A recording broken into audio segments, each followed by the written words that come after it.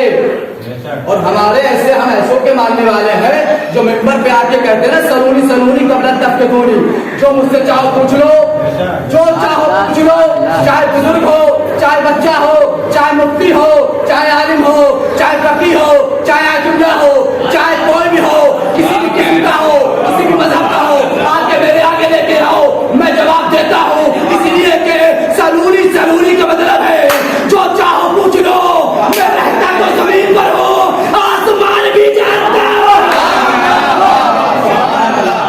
میں چن کے پڑے محمد آل محمد،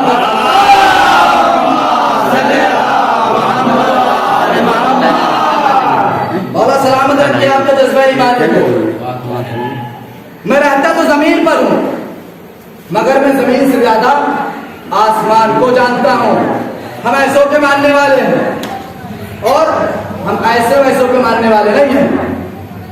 ہمارا امام ہمیں راستہ بتاتا ہے، ہمارے رہبر ہمیں چلنے کا طریقہ بتاتا ہے، اور ذات گرامی کتنی مقدس ہے، فضائل بہت زیادہ ہیں۔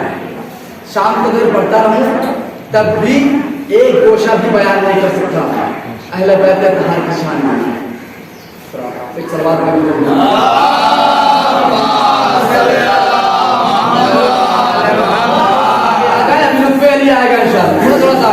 کیوں؟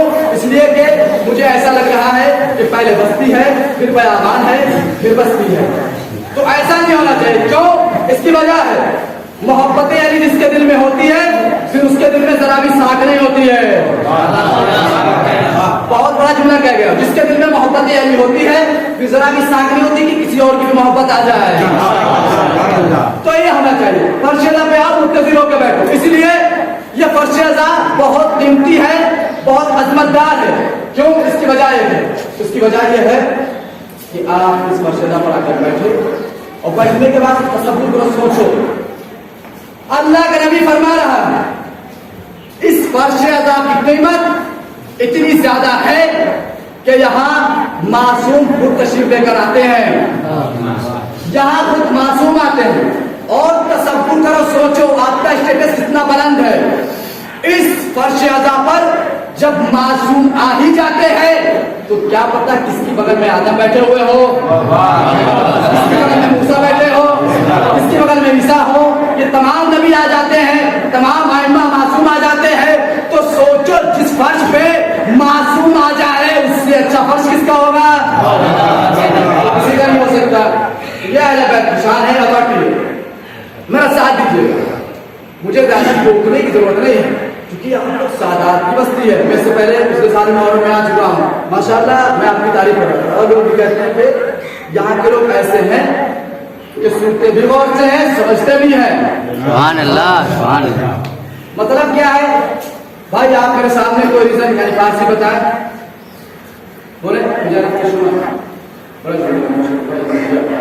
اگر میں جانتا ہوں کہ یہ کیا کہہ رہے ہیں، مثلا کہاں جا رہے ہیں یا کہاں گئے تھے، آئیے میرے پاس آئیے بیٹھ جائیے، اس کا معنی ہے۔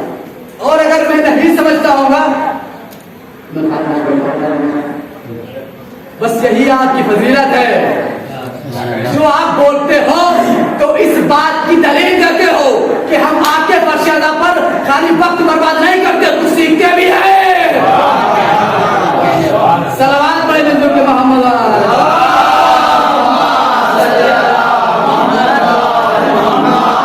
ہم خالی وقت برباد نہیں کرتے، ہم سیکھتے بھی کچھ ہیں، اور ہمیں اس فرش ازاں سے بہت کچھ ملتا ہے، کیونکہ اس فرش ازاں کی بہت زیادہ اہمیت ہے۔ کیوں؟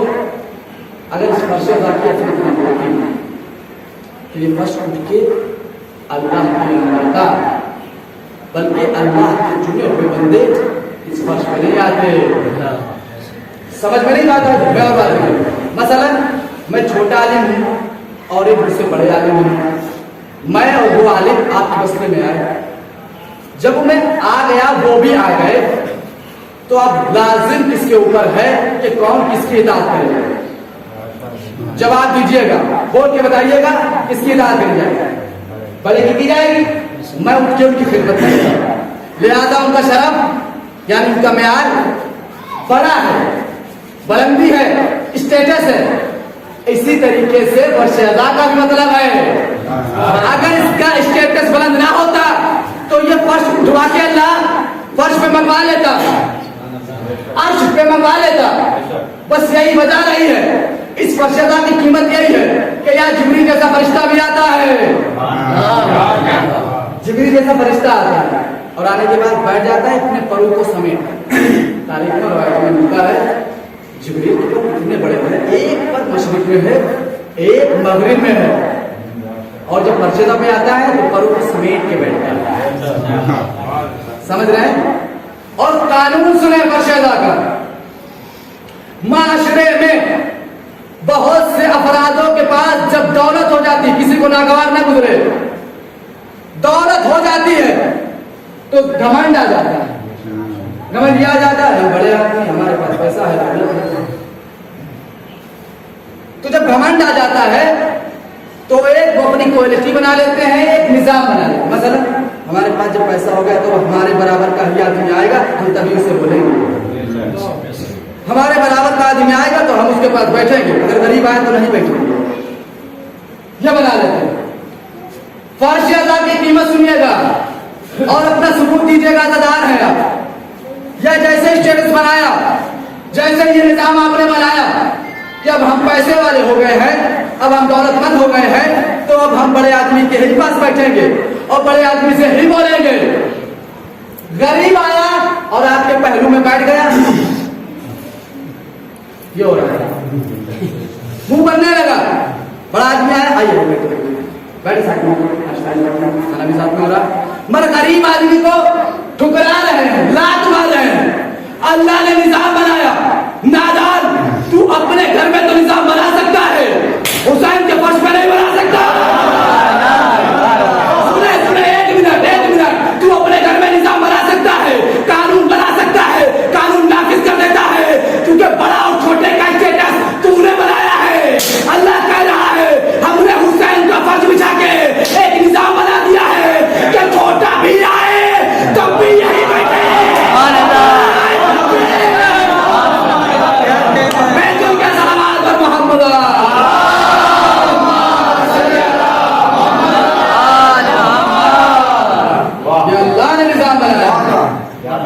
چھوٹا بھی آئے تب بھی بیٹھے، بڑا بھی آئے تب بھی بیٹھے۔ میرے نوجوانوں، ہم اس فرش ادا کی بدولت زندہ ہیں، نہ کہ فرش ادا ہم سے بات کریں، فرش ادا ہم سے بات کی نہیں، ہم فرش ادا کی وجہ سے بات کریں۔ ایک سوال محمد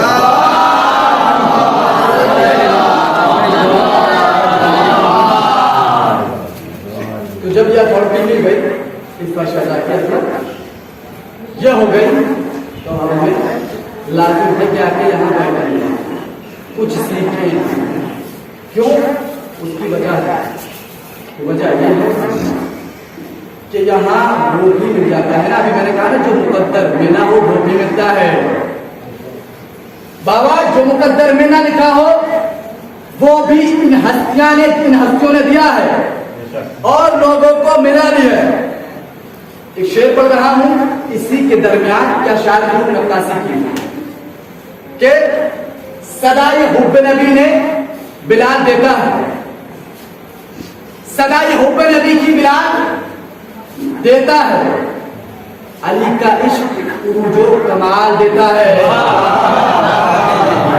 صدائے حب نبی کی بلال دیتا ہے، علی کا عشق عروج و کمال دیتا ہے، اور جس کے دل میں علی کی محبت ہے اسے عروج و کمال ملا بھی اور یہ دیتے بھی ہیں، مگر جن کے دل میں بغض علی ہے یا نفرت ہے تو ان کے لیے شعر پیش کر رہا ہوں۔ صدا یہ حب نبی کی بلال دیتا ہے، علی کا عشق عروج و کمال دیتا ہے، تو ہزاروں بار صحابہ سے مصطفیٰ نے کہا، ہزاروں بار صحابہ سے مصطفیٰ نے کہا علی کا بغض جہنم میں ڈال دیتا ہے.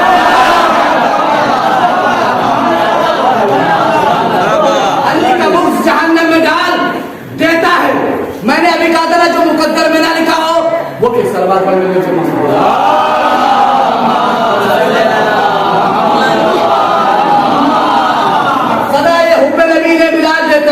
میرا جملہ آپ ذہن میں رکھیے گا. میں نے ابھی کہا نا جو مقدر میں نہ لکھا ہو قبلہ وہ بھی اہل بیت کا اتحاد دیتے ہیں. صدا یہ حب نبی کی بلاد دیتا ہے. علی کا عشق عروج و قوار دیتا ہے. ہزاروں بار صحابہ سے مصطفیٰ نے کہا علی کا بغض جہنم میں ڈال دیتا ہے. علی کا بغض جہنم میں ڈال دیتا ہے. تو قسم خدا کی لوہے اشبا جو تقدیر میں نہیں لکھا قسم خدا کی وہ حیدر کا نام. سلام پڑھیں جو کہ محمد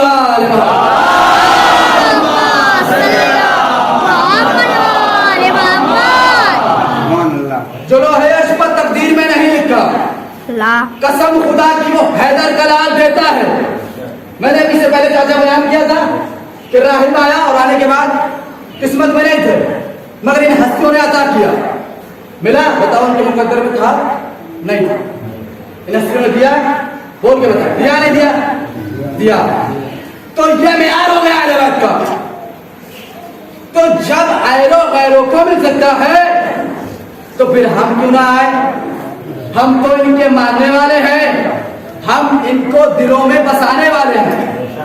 دشمن ہمارے پیچھے بہت تیزی سے لگا ہوا ہے. چاہ رہا ہے کہ ذکر علی کو مٹا دیا جائے اور انہیں مار دیا جائے. دشمن لگا ہوا انہیں مار دیا جائے اور ذکر علی کو روک دیا جائے. میں نے کہا نادان سن کتنے مار سکتے ہو کتنے مار سکتے ہو. تمہاری تعداد ہزاروں کی تعداد میں تم مار سکتے ہو کروڑوں کی تعداد میں نہیں مار سکتے. نظام دیکھا نہیں دیکھا. کربلا میں سائنٹسٹ کہتی ہے اور جو ریسرچ کرتے ہیں انہوں نے ریسرچ کیا. ریسرچ کرنے کے بعد انہوں نے پورے اپنی زبانی بتایا کربلا میں اگر ساری عوام کو سمیٹا جائے اور سمیٹنے کے بعد اس میں کھینچ کھینچ کے 1 لاکھ بجوا سکتا ہے.